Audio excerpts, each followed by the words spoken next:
जय माता जी दोस्तों, नमस्कार। मैं हूँ आपके साथ योगेश कुमार। तो आप लोग देख रहे हैं अपना राशिफल। आज हम बताने वाले हैं चंद्र राशि तुला का मासिक राशिफल सितंबर माह का। तो कैसा रहने वाला है, चलिए जान लेते हैं। स्वास्थ्य के लिए यह महीना स्वास्थ्य के दृष्टिकोण से थोड़ा कमजोर रहने की संभावना है।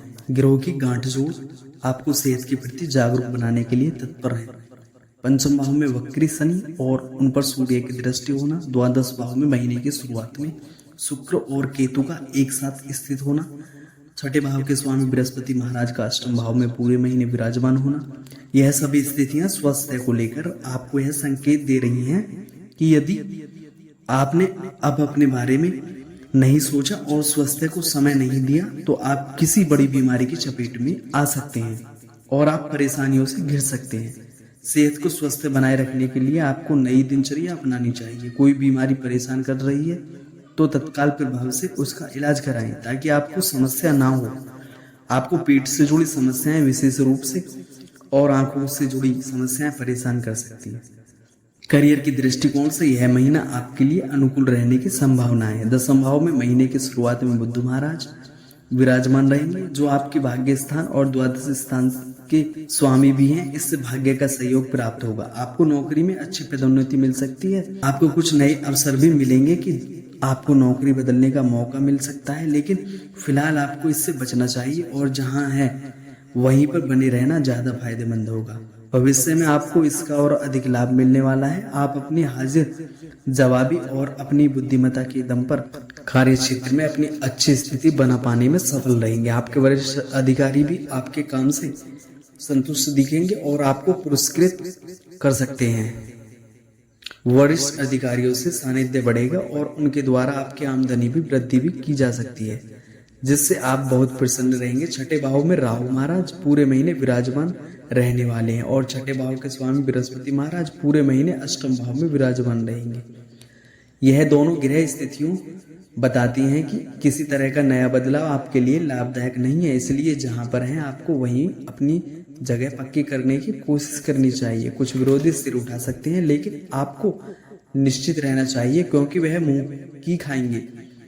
व्यापार करने वाले जातकों की बात करें तो सप्तम भाव के स्वामी मंगल महाराज पूरे महीने आपके नवम भाव में रहेंगे, जिससे व्यावसायिक यात्राओं की बढ़ोतरी होगी। व्यवसाय से संबंधित यात्रा करना आपको लाभ देगा और व्यवसाय में पदोन्नति भी प्रदान करेगा। इसके अतिरिक्त वक्री शनि महाराज की दृष्टि पूरे महीने आपके सप्तम भाव पर बनी रहेगी, जिससे काम में दबाव भी रहेगा और आपको बहुत ज्यादा मेहनत करने की आवश्यकता पड़ेगी। कई बार ऐसा लगे कि मेहनत करने के बाद भी परिणाम नहीं मिल रहे हैं, लेकिन आपको धैर्य रखना चाहिए। महीने के उत्तरार्ध में 18 तारीख को शुक्र महाराज आपकी राशि में यानी कि आपके प्रथम भाव में प्रवेश करेंगे और वहां से आपके सप्तम भाव को देखेंगे।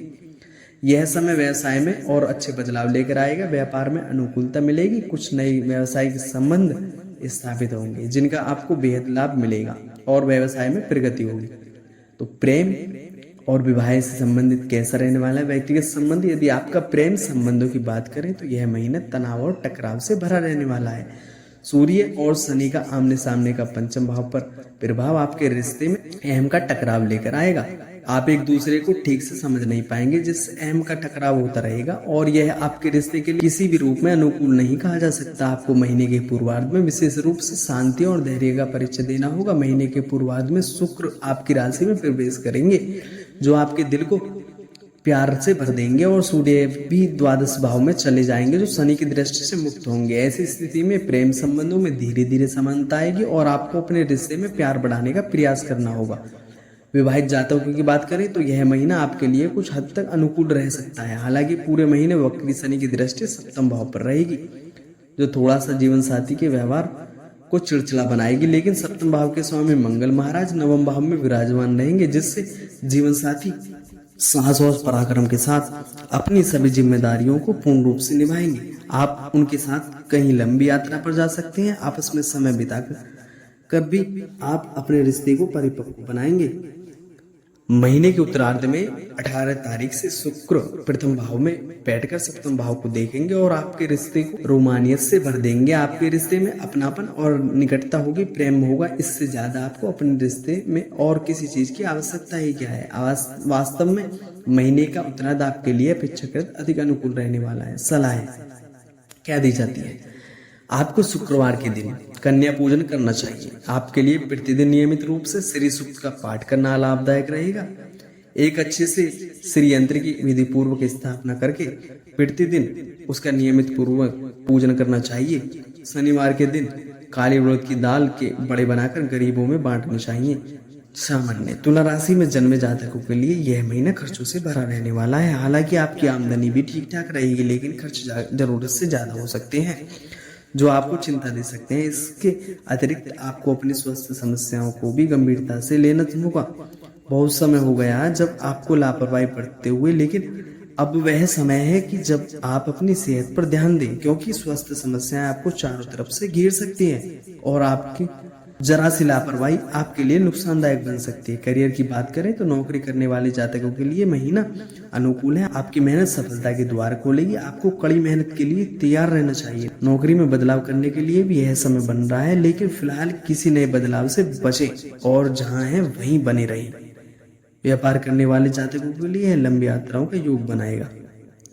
यदि आपकी आर्थिक स्थिति को देखा जाए तो यह महीना खर्चों से भरा रहने वाला है। हालांकि आपकी आमदनी अच्छी होगी। महीने की शुरुआत में सरकारी क्षेत्र से भी लाभ मिल सकता है और वैसे भी आपको आमदनी लगातार प्राप्त होती रहेगी, लेकिन पूरे महीने राहु केतु का प्रभाव द्वादश भाव पर होने से आपके खर्चों में बढ़ोतरी रहेगी। देवगुरु बृहस्पति अष्टम भाव में बैठकर आपके द्वादश भाव को देखेंगे और आपके खर्चों को बढ़ाएंगे और महीने के उत्तरार्ध में 16 तारीख से सूर्य के द्वादश भाव में चले जाएंगे। इससे भी आपके खर्चे बढ़ेंगे, लेकिन दूसरे और शनि महाराज पूरी महीने एकादश भाव पर दृष्टि डालकर आपकी आमदनी को बनाए रखने में महत्वपूर्ण योगदान देंगे।